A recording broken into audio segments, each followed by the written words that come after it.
Nous avons de lire un petit peu de Esdras chapitre 1 et chapitre 3, juste pour vous, juste peut-être on peut juste prier, après je vous explique le contexte. Seigneur, merci pour ta parole, merci pour ta grâce, merci pour ton amour pour chacun de nous.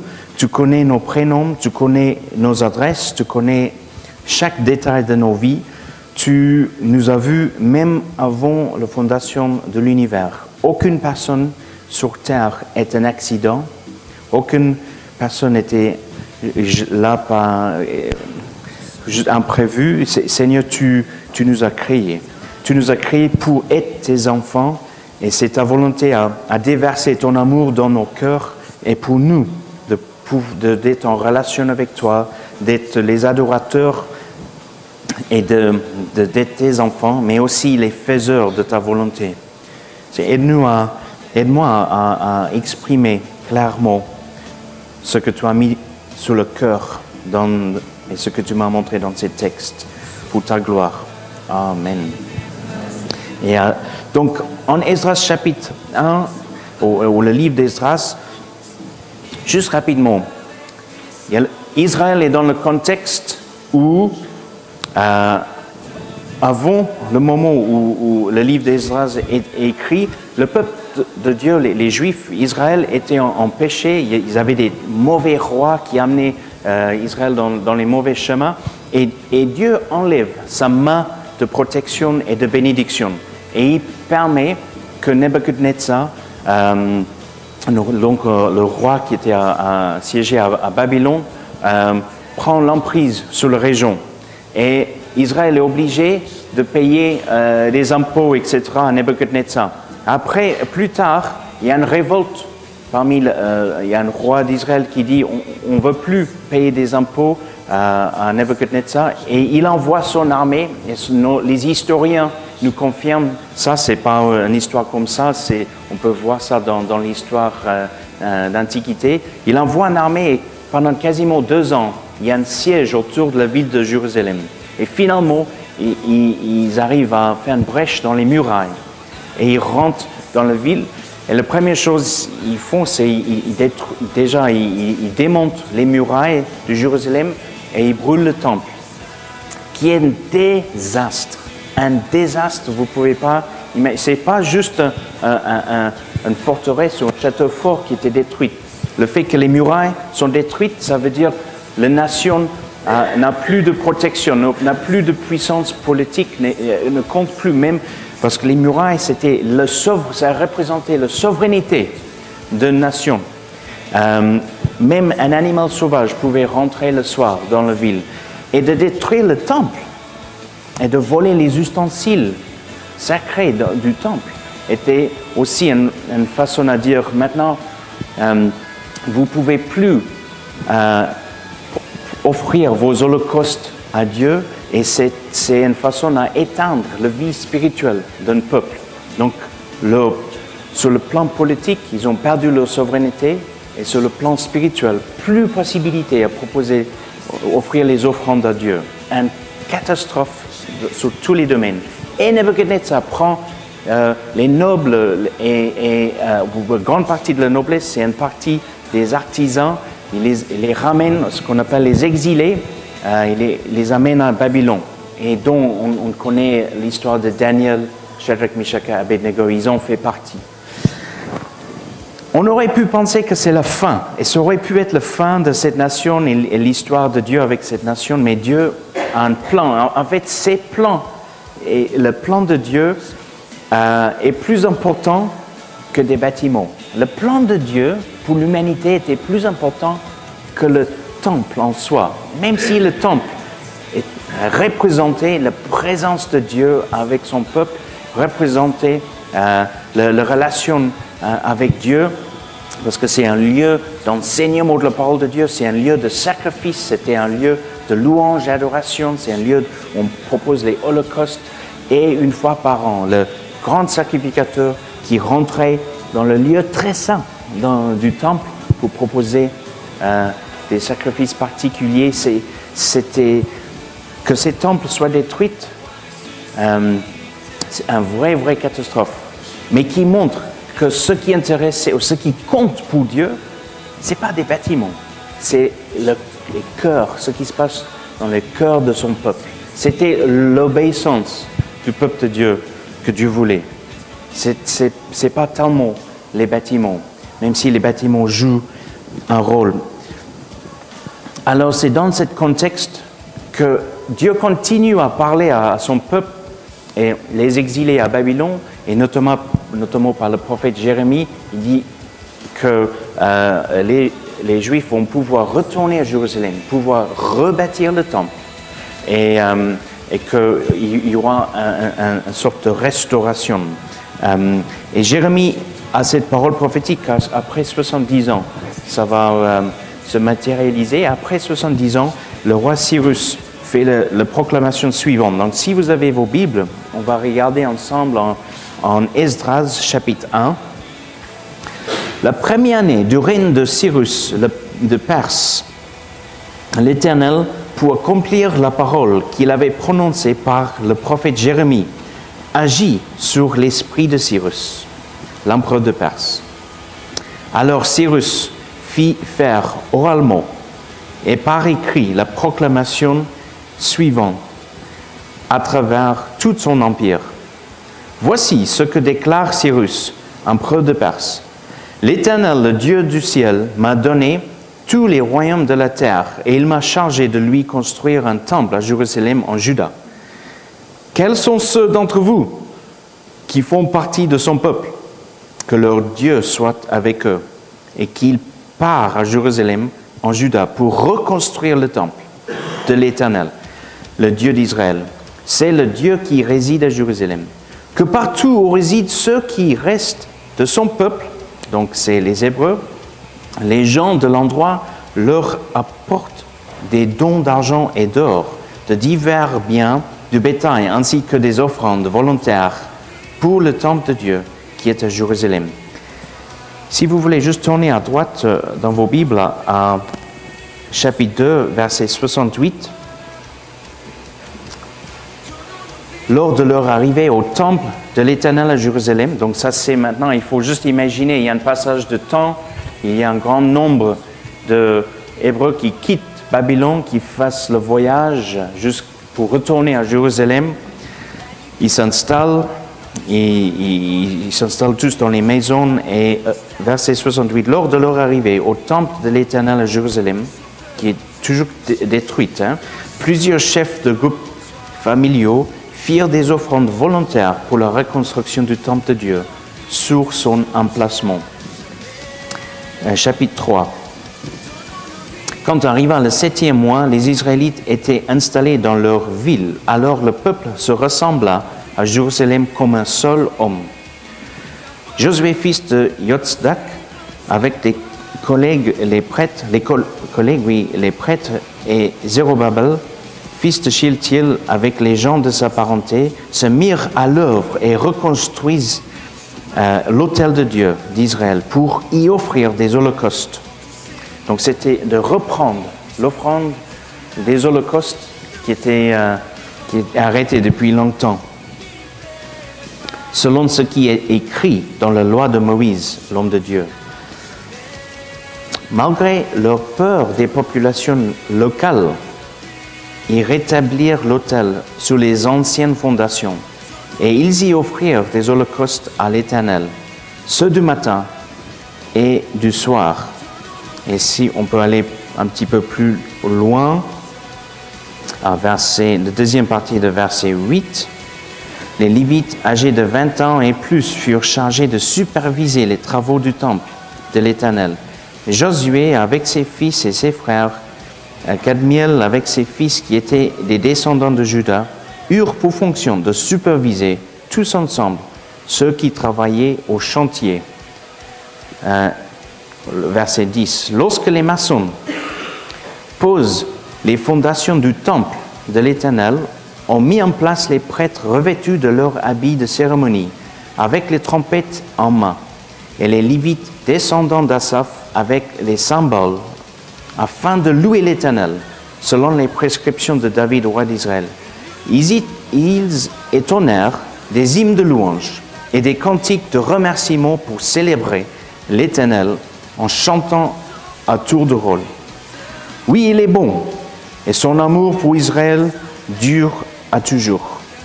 Tout le peuple fit aussi retentir de grandes acclamations pour louer l'Éternel, parce qu'on posait les fondations de son temple. Et jusqu'à là. Un moment très fort dans l'histoire, le peuple d'Israël, retour à Jérusalem pour rebâtir le temple qui était détruit, une restauration de ce temple. Et je voudrais juste faire 4 remarques sur ce texte, parce que ce texte est très riche, mais juste 4 remarques très simples sur ce texte. La première remarque, c'est que Dieu donne des projets très concrets aux hommes, mais toujours pour un but spirituel. Dieu donne les projets très concrets aux hommes, mais pour un but spirituel. C'est-à-dire que le projet de construire un temple n'est pas le but en soi. Il y a un but spirituel derrière ça qui est très important. En réalité, Dieu n'a pas besoin de temple. Dieu ne s'intéresse pas tellement dans les temples, il s'intéresse à nous, à son peuple. En Ésaïe 66, verset 2, il y a ce verset que vous avez entendu. « Ainsi parle l'Éternel, le ciel est mon trône, et la terre mon marchepied. Quelle maison pourriez-vous me bâtir? Et quel lieu me donnerez-vous pour demeure? Toutes ces choses, ma main les a faites, et tout ont reçu l'existence, dit l'Éternel. Voici sur qui je porterai mes regards, sur celui qui souffre. Voici, écoutez ça, c'est bien. Voici sur qui je porterai mes regards, sur celui qui souffre et qui a l'esprit abattu, sur celui qui craint ma parole. Quelle maison pourriez-vous me bâtir? On peut pas. Il n'y a pas un temple assez grand, assez beau pour Dieu. Le ciel est son demeure. Toute la planète entière est son marchepied. Donc, c'est bien s'il donne un projet concret comme un temple, c'est pour un but spirituel. Et ce n'est pas tellement lié à son bien à lui, mais c'est lié à notre bien à nous, pour un but spirituel, ce que Dieu veut accomplir dans nos vies.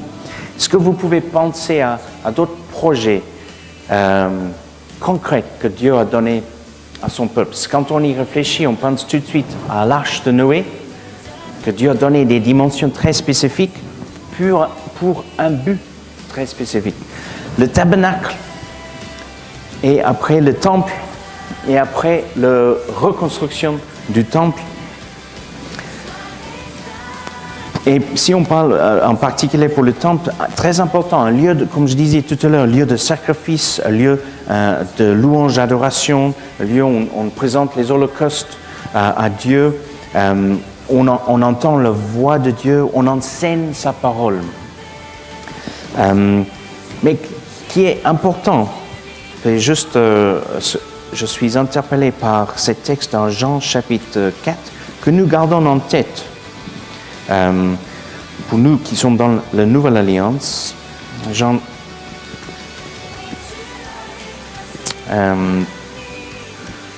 c'est où Jésus parle avec la femme samaritaine au puits.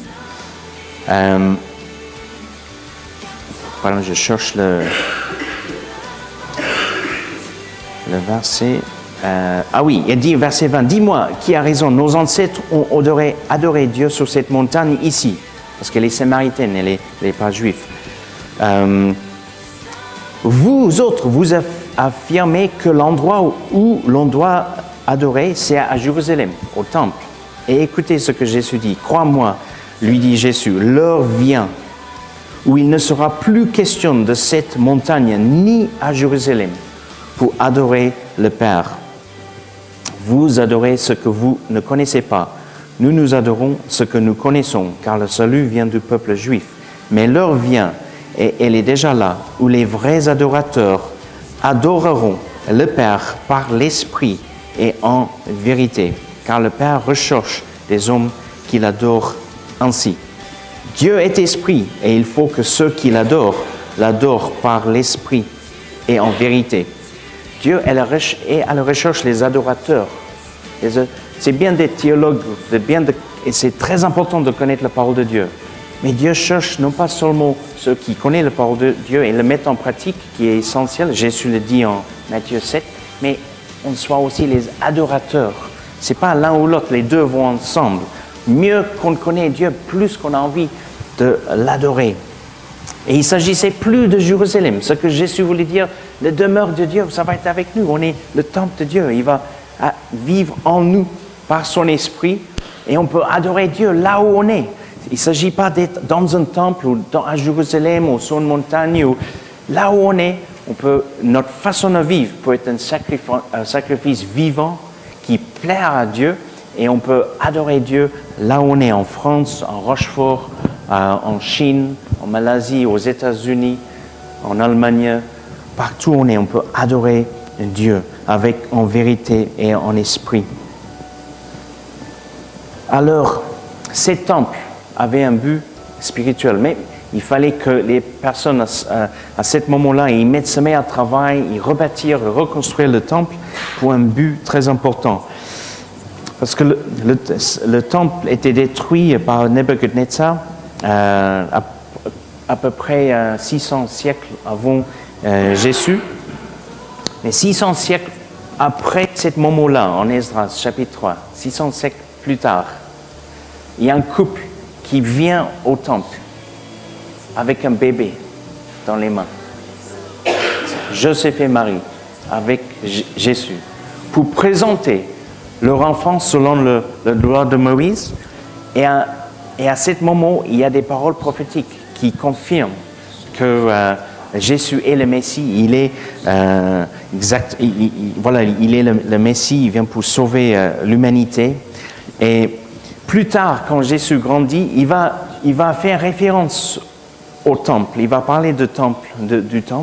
Et est-ce que vous vous rappelez ce qu'il a dit? Il a dit, détruisez ce temple, je le rebâtirai en 3 jours. Il a pris des années pour le bâtir. Dans 3 jours, il faisait une référence à lui-même. C'était plus ce temple à Jérusalem qui était le point focal, le point central pour notre adoration à Dieu. Au moment où Jésus est mort sur la croix, Dieu a déchiré le rideau qui séparait le lieu très saint de lieu saint, qui était un message très fort pour dire maintenant, l'accès auprès de moi est ouvert. Et c'est par la foi dans mon Fils Jésus. On n'a plus besoin d'aller rentrer dans un temple à Jérusalem. Tout le monde, n'importe quel peuple, personne, n'importe quelle langue, dans n'importe quelle nation, peut faire appel à Dieu et en mettant sa foi en Jésus pour recevoir le pardon de leurs péchés et rentrer en relation avec Dieu, être réconcilié avec Dieu. Comme Jésus dit, il ne s'agit plus de cette montagne-là ou à Jérusalem. L'heure vient où Dieu cherche les adorateurs qu'il adore en esprit et en vérité, là où ils sont. Le temple n'était pas le but en soi, il y avait un but spirituel. Deuxième point rapidement, les hommes tombent facilement dans le piège d'être enchantés et captivés par le projet en soi, au lieu d'être captivés par Dieu. Est-ce que vous avez remarqué dans ce texte, la première chose qui était faite par les ouvriers, la première chose faite par le peuple de Dieu, remet les fondations de l'autel et après remet les fondations du temple. D'abord les fondations de l'autel et tout de suite on a recommencé à présenter les holocaustes, les sacrifices à Dieu. Il s'agit de Dieu, il s'agit de ce que lui veut accomplir. Il ne s'agit pas de nos projets, nos bâtiments, mais il s'agit de ce que Dieu veut accomplir à travers les projets qu'il nous donne. Et donc, la priorité, si c'était moi le chef de chantier ou conducteur des travaux, j'aurais dit, logiquement, on commence avec les fondations. Plus vite que le temple est rebâtir, après on peut voir pour le reste. Mais ils ont tout de suite, verset 2 de chapitre 3, Ils reconstruisirent l'autel de Dieu d'Israël pour y offrir les holocaustes. C'était la priorité. Pour nous, en tant que peuple de Dieu, quand nous restons toujours captivés par Dieu, et pas par des projets ou des programmes, mais captivés par Dieu. C'est comme des fois, vous vous rappelez, pour ceux qui sont mariés, vous vous rappelez quand il y a la préparation de cérémonie de mariage, souvent il y a des petites disputes juste avant la cérémonie. Pourquoi? Parce qu'il y a tellement de détails, il y a tellement la nourriture, le lieu, la décoration, les vêtements et tout, que quelque part, on est tellement pris par toute l'organisation, on peut presque oublier des fois que le but de tout ça, c'est pour être unis avec notre épouse ou notre époux. C'est la célébration de cette union, cette alliance dans laquelle on va rentrer. Et il faut faire ça, et on a une liste des choses à faire, le stress. Et il y a des pleurs, le robe, il y a un problème aussi, j'ai pas des bonnes chaussures. Et des fois, on est tellement pris avec tous ces détails, on a juste besoin de dire, mais c'est mon épouse, c'est mon époux. Et c'est toujours un moment fort, n'est-ce pas, quand on voit pour nous les hommes, quand on est devant, on voit notre épouse qui rentre avec la musique et on oublie tout le reste. Et l'Église est l'épouse de Christ. Nous voulons rester captivés par notre Dieu, captivés par Jésus. D'abord, présenter les holocaustes, les sacrifices à Dieu. Et après, on commence les fondations. Troisième point, de bâtir ce que Dieu ordonne. L'arche, c'était un projet Dieu donnait à Noé et sa famille. Le tabernacle, un projet Dieu donné à Moïse et le peuple de Dieu. Le temple, David voulait le construire. Dieu a dit, il y a trop de sang sur tes mains, ça va être ton fils. Mais il a donné quand même les plans à David et David a commencé toutes les préparations pour commencer à rassembler les matériaux. Mais c'est Salomon qui l'a achevé. Et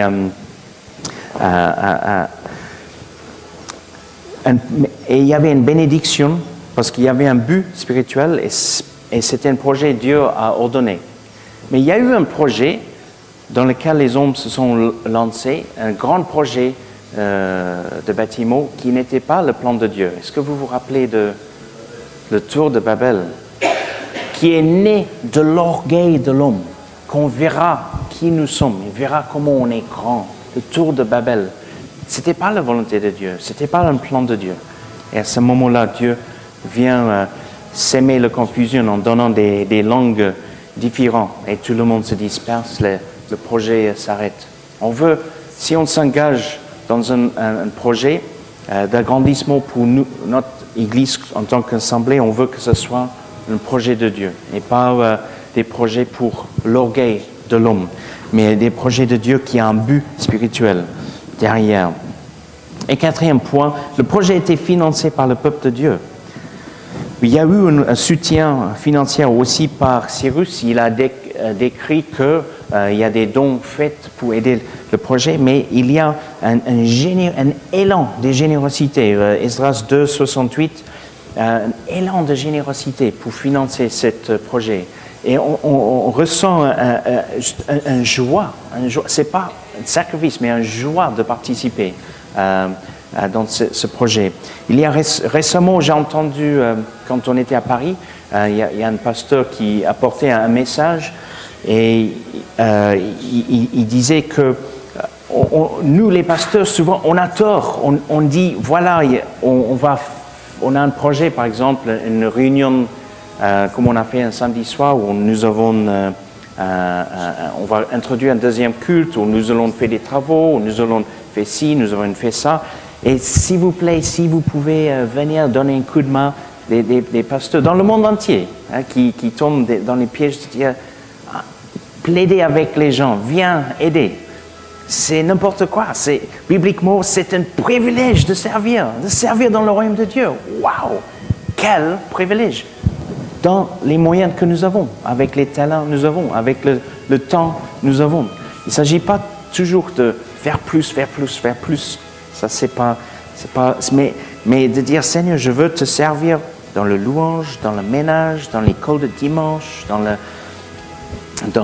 servir le thé, le café, dans l'équipe technique, dans le sono, dans l'administration, je veux te servir. Là, qu'est-ce que je peux faire? Parce que c'est un énorme privilège, que si on ne saisit pas les occasions, on les rate. Et c'est ce que nous faisons pour Dieu a une valeur éternelle.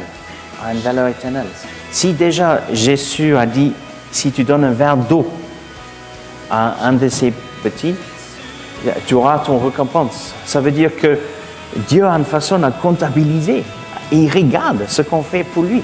Et il ne l'oublie pas. Chaque petit geste, chaque fois on invite quelqu'un pour un café, chaque fois on a quelqu'un pour un repas, chaque fois tout ce que nous faisons pour bénir le peuple de Dieu et avancer son royaume, Dieu voit ça et c'est un privilège. Oui, des fois il y a le sourd. Je me souviens une fois venir et je vois Axel avec le tondeuse qui marchait mal, qui marchait pas très bien, le pelouse était longue et le t-shirt Axel trempé. Je suis allé lui chercher de l'eau, son t-shirt trempé. Et un moment peut-être frustrant, mais c'est un privilège. En même temps, on fait ça pour le royaume et pour sa gloire. Alors, je crois que Dieu nous amène sur un challenge de foi. Il veut élargir notre tente. Le texte que je cite, c'est Ésaïe 54, versets 2 et 3. « Élargis l'espace de ta tente, qu'on déploie les couvertures de ta demeure. Ne retiens pas, allonge tes cordages et affermis tes pieux, car tu répandras à droite et à gauche.